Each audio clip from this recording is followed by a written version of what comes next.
आज हम बात कर रहे हैं रिलायंस पावर की। रिलायंस पावर में हमने फ्राइडे को बहुत ही ज़बरदस्त तेजी देखी और पिछले कई दिनों से लगातार तेजी का दौर जारी है। ये तेजी जो बन रही है क्या आगे भी जारी रहने वाली है या इस समय में रिलायंस पावर में प्रॉफिट बुक कर लेना चाहिए? क्या है आगे की संभावना है? वैसे अगर आप देखें तो बाजार के लिए कुछ निगेटिव बातें निकल कर आई है यूएस मार्केट से, जहां पे डाउ जो बहुत जबरदस्त तरीके से क्रैश हुआ, करीब 3% की वहां पे गिरावट देखने को मिली है। काफ़ी शेयर है जो पूरी तरह से धराशायी हो गए। तो ऐसे में बाजार में गिरावट तो लाजमी है क्योंकि इफेक्ट तो होता है हमारे मार्केट में भी यूएस मार्केट का। तो ऐसे में मंडे को गिरावट की संभावना बनी तो हमें क्या करना चाहिए? क्या रिलायंस पावर में इस गिरावट के दौर में हमें प्रॉफिट बुक करके निकल जाना है क्योंकि पिछले एक महीने में बहुत ही जबरदस्त तेजी हमने देखी है, या फिर इस समय वेट करना चाहिए? क्या आने वाले समय स्टॉक और तेजी से आगे जा सकता है? तो इन सारी संभावनाओं को तलाशेंगे इस वीडियो के माध्यम से। कुछ लेटेस्ट अपडेट है जिनको भी डिस्कस करेंगे और ये तेजी का जो दौर है रिलायंस इंफ्रा और रिलायंस पावर दोनों में ही चल रहा है, कहाँ तक जाएगा। लेकिन फ्रेंड उससे पहले अगर आप पहली बार हमारे चैनल पे आए तो चैनल को सब्सक्राइब कर दीजिए, एक बेल आइकन दबा दीजिए ताकि जब भी नया वीडियो बने पहला नोटिफिकेशन आपको मिले। वीडियो पसंद आए तो लाइक से जरूर कीजिए। चलो फ्रेंड्स वीडियो स्टार्ट करते हैं। मैं हूं आपका दोस्त SB दवे और हमारे अपने चैनल ऑनलाइन कमाई में आपका बहुत बहुत स्वागत है। सबसे पहले फ्राइडे के अगर ट्रेडिंग को डिस्कस करें तो स्टॉक ओपन हुआ 15.15 पर और यही लो था। हाई है 16.85 का, ज़बरदस्त तेजी बनी इंट्राडे में और क्लोजिंग 16.35 पर रही, जहाँ पे 8.64% की ज़बरदस्त तेजी हमें देखने को मिली। यहाँ पे अगर आप देखें तो 28 जुलाई को ये 11.75 पर था, यानी एक महीने में स्टॉक ने ज़बरदस्त रिटर्न दिया, करीब 40% का बम्पर रिटर्न दिया। और एक तरह से देखें तो पावर सेक्टर का ये विनर बन के उभरा है रिलायंस पावर। वैसे रिलायंस पावर की बात तो मैं ये लगातार आपको सजेस्ट कर रहा हूँ, जब इसकी प्राइस 2 रुपये के आसपास थी तब से कहा कि इसमें खरीदारी करें। ये 19 तक जाके आ चुका है, फिर प्रॉफिट बुकिंग हुई है और स्टॉक नीचे भी आया। मैंने 17 के आसपास आपको प्रॉफिट बुकिंग की सलाह दे दी थी, आप समझ सकते हो 19 से वापस आया था। फिर 11 के आसपास के खरीदारी की सलाह दी हुई है, आप देख सकते हो काफ़ी अच्छा रिटर्न दे दिया है और आने वाले समय और अच्छा रिटर्न दे भी सकता है। लेकिन अगर आपने इसको शॉर्ट टर्म के लिए या मिड टर्म के लिए खरीदा तो इस समय आपको प्रॉफिट बुक कर लेनी चाहिए क्योंकि बाजार की संभावना थोड़ी निगेटिव बन चुकी है। जैसे कि आप देखेंगे यूएस मार्केट पूरी तरह से क्रैश हुआ है फ्राइडे के दिन, जहां पे करीब 3% की गिरावट देखने को मिली इंडेक्स में और इस हिसाब से लग रहा है कि बाजार में हमारे अभी दबाव बन सकता है, गिरावट हो सकती है। तो ऐसे में स्टॉक फिर नीचे आ सकता है, लोअर सर्किट भी लग सकता है। तो ऐसे में आपको प्रॉफिट बुक कर लेनी चाहिए। लेकिन जिसका लॉन्ग टर्म का नजरिया है उसको डरने की कोई बात नहीं, स्टॉक बहुत ऊपर तक जाने वाला है, काफ़ी अच्छा स्टॉक है, इसकी ऑर्डर बुक बहुत मजबूत है। फिलहाल काफ़ी अच्छे इनके पास प्रोजेक्ट है जो आने वाले समय में होने वाले, और सरकार भी राहत दे रही है ऐसे में पावर सेक्टर को। तो रिलायंस पावर का भविष्य बहुत ज़्यादा उज्ज्वल है आने वाले समय के लिए, भले ही प्रमोटर कमजोर हो। यहाँ पे अगर हम इसके वॉल्यूम को देखें तो BSE में 2,41,16,000 का वॉल्यूम हुआ, सामने 94,03,000 की डिलीवरी उठेगी और डिलीवरी का परसेंटेज 38.99% है। बात अगर हम NSE की करें तो यहाँ पे 14,56,45,000 का जबरदस्त वॉल्यूम हुआ, सामने 3,58,44,000 की डिलीवरी उठेगी और डिलीवरी का परसेंटेज 24.61% है। तो ये आप देख सकते हैं दोनों एक्सचेंज में बहुत ही जबरदस्त कामकाज हुआ। इसके वॉल्यूम को अगर हम एनालिस करें, पिछले एक महीने पहले इसका 5 करोड़ का वॉल्यूम था, 1 वीक पहले 8 करोड़ का वॉल्यूम होता, थर्सडे को 3 करोड़ का वॉल्यूम था, लेकिन फ्राइडे को 17 करोड़ का जबरदस्त वॉल्यूम हुआ। ये आप देख सकते हो कि यहाँ पे भारी खरीदारी हुई बड़े फंड है उसके माध्यम से। अगर हम पावर सेक्टर के सभी शेयरों की बात करें तो पिछले एक दिन के हिसाब से आप देखें तो ये विनर रहा है क्योंकि रिलायंस पावर ने करीब 8% के आसपास की तेजी दिखाई। उसके बाद में आप देख सकते हो कि रिलायंस इंफ्रास्ट्रक्चर वो भी बहुत ही जबरदस्त दौड़ा, उसकी 12% की तेजी बनी।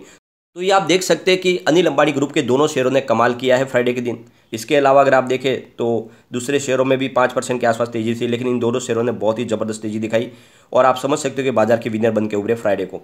यहाँ पे इसकी अगर हम परफॉर्मेंस देखें तो 5 इसका 52 वीक का लो है और 19.25 52 वीक का हाई है। फिलहाल स्टॉक 16.25 के आसपास है। आपको ये भी ध्यान होगा कोरोना काल में जब बाजार गिरा था ये बिल्कुल 1-2 रुपये के आसपास स्टॉक आ गया था और उस समय जब रिलायंस कम्युनिकेशन की प्राइस भी इसी के आसपास थी और मैंने रिलायंस कम्युनिकेशन में से इसमें शिफ्ट होने की सलाह दी थी। जिसने भी शिफ्ट किया उसको भी बहुत अच्छा रिटर्न मिल रहा है। फिलहाल अगर हम इसके फंडामेंटल देखें तो मार्केट कैप 5,525 करोड़ बीच का है, इसका करंट प्राइस 16.2 का है, इसका 52 वीक का लो 10 का है और हाई 19 का है। इसके अलावा बुक वैल्यू इसकी 36.1 है। ये आपको खास ध्यान रखना है, अपनी बुक वैल्यू से अभी बहुत नीचे है। यहाँ पे ROC इसका 5.01 है, ROE इसका -4.55%, फेस वैल्यू 10 है। तो ये सबसे अच्छी बात है कि इसके फंडामेंटल ठीक ठाक है और अपनी बुक वैल्यू से बहुत नीचे। अब यहाँ पे आप देख सकते हो कि काफ़ी बड़े फंड हाउस ने ज़बरदस्त खरीदारी की है। कुछ बड़ी डील है जिनको हम डिस्कस कर लेते। तो यहाँ पे आप देख सकते हैं 2:14 पर करीब 15.85 की प्राइस से 10,21,000 शेयरों की बहुत बड़ी डील हुई और इसके माध्यम से खरीदारी की गई।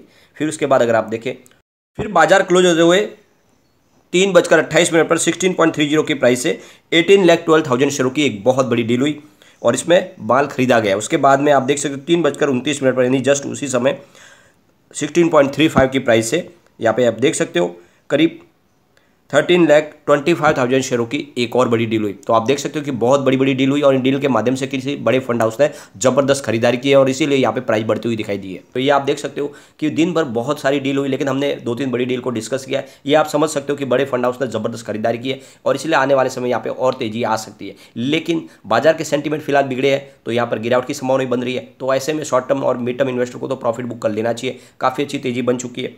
यहाँ पे अगर इसकी परफॉर्मेंस हम देखें तो पिछले 5 साल के हिसाब से 58% का निगेटिव रिटर्न मिल रहा है फिलहाल, लेकिन 3 ईयर के हिसाब से 415% का पॉजिटिव रिटर्न है। 1 ईयर के हिसाब से 47% का पॉजिटिव रिटर्न दिया है स्टॉक ने। 3 मंथ के हिसाब से 36% का पॉजिटिव रिटर्न दिया है और 1 मंथ के हिसाब से भी 36.55% का पॉजिटिव रिटर्न है। 1 डे के हिसाब से 8% का पॉजिटिव रिटर्न दिया है। ओवरऑल देखेंगे तो बहुत ही अच्छा रिटर्न दिया स्टॉक ने। अब यहाँ पे एक बड़ी अपडेट और निकल के आ रही है, जैसे कि गवर्नमेंट ने डिसाइड किया है कि आने वाले समय जितना जो पावर सेक्टर का जो बकाया है अलग अलग स्टेट के ऊपर, डिस्कॉम के ऊपर, वो सारा उनको चुकाना होगा जल्द से जल्द। यानी करीब 2.5 लाख करोड़ की बहुत बड़ी रकम है और ये पैसा जैसे ही पावर सेक्टर को मिलेगा, पावर सेक्टर में एक नया बूम आने वाला है, एक नया रिवॉल्यूशन आने वाला है और इसकी तैयारी शुरू हो चुकी है। जिस तरह से सरकार ने पिछले दिनों पावर एक्सचेंज के ऊपर 13 स्टेट को बैन किया, इसके बाद में आप देख सकते हो कि अब स्टेट ने भी निर्णय लेने शुरू कर दिए अपने रिफॉर्मेशन लाने के लिए पावर सेक्टर में। तो यहाँ पे आप देख सकते हो पंजाब गवर्नमेंट की तरफ से 25,237 करोड़ की एक बड़ी रकम है जो एक रिफॉर्म के लिए यूज़ की जा रही है। इस रकम के माध्यम से इंफ्रास्ट्रक्चर डेवलप किया जाएगा, नए डिस्कॉम के अंदर नई टेक्नोलॉजी लाई जाएगी और इस रकम के माध्यम से इस पावर सेक्टर को एक तरह से नया आयाम दिया जाएगा। और आप समझ सकते हो इसका फायदा होने वाला है आने वाले समय इन पावर सेक्टर की कंपनियों का जो लगातार लॉस में है, प्रॉफिट में आ सकती है। रिलायंस पावर भी फिलहाल लॉस में है, लेकिन सरकार के इस निर्णय के बाद में प्रॉफिट में आने की पूरी संभावना बन चुकी है। तो ऐसे में छोटे पावर सेक्टर के स्टॉक में आपको इन्वेस्टमेंट बिल्कुल कर लेना चाहिए, चाहे वो ग्रीन एनर्जी के हो। तो ये कंपनी तो ऑलरेडी सोलर पावर प्रोजेक्ट भी कर रही है और इनके पास ऑलरेडी थर्मल पावर प्लांट तो है ही। तो ये स्टॉक आपको निवेश के लिए बहुत ही अच्छा लग रहा है। यहाँ पे एक अच्छी बात इसकी जो निकल के आ रही है वो ये है कि कंपनी अपनी लाइबिलिटीज़ को लगातार कम कर रही है। 2020 की बात करें तो इनकी टोटल लाइबिलिटीज 53,343 करोड़ रुपीज़ की थी, जो मार्च 2021 में घट के 50,782 करोड़ रुपीज़ तक आ गई।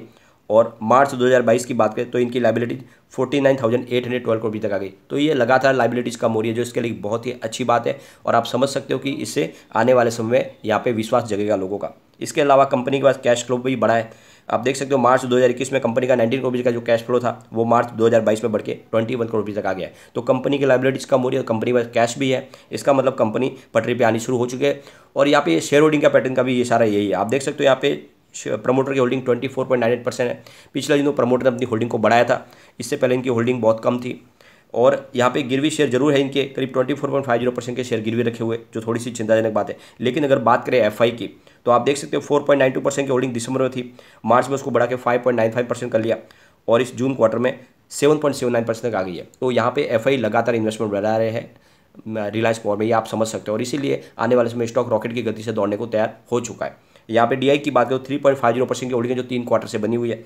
म्यूचुअल फंड की बात करें तो 0.12% की उन्होंने भी होल्डिंग ली हुई है और 3 क्वार्टर से इसमें ये HDFC लार्ज कैप ने निवेश किया हुआ है। अदर्स की बात करें तो 66.60% की होल्डिंग दिसंबर में थी, 65.57 हुई मार्च में और फिलहाल 63.73% की होल्डिंग है। तो हर क्वार्टर में आप देखेंगे तो जनरल पब्लिक की होल्डिंग कम हो रही है, जबकि बड़े फंड हाउस की होल्डिंग मेंटेन रखी हुई है। म्यूचुअल फंड ने भी अपनी होल्डिंग को मेंटेन रखा है और एफआई अपनी होल्डिंग को बढ़ा रहे हैं। तो ये आपको समझना चाहिए और इसमें दाव लगाना चाहिए। लेकिन short term investor profit book करने की कोशिश कर ले, क्योंकि यहाँ पे शॉर्ट टर्म में कुछ गिरावट की संभावना बन रही है।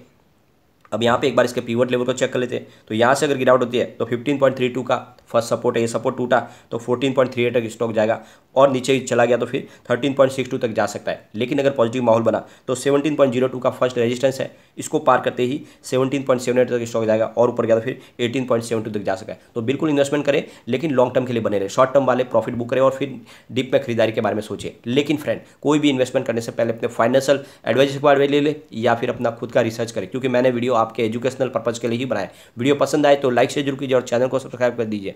Thank you.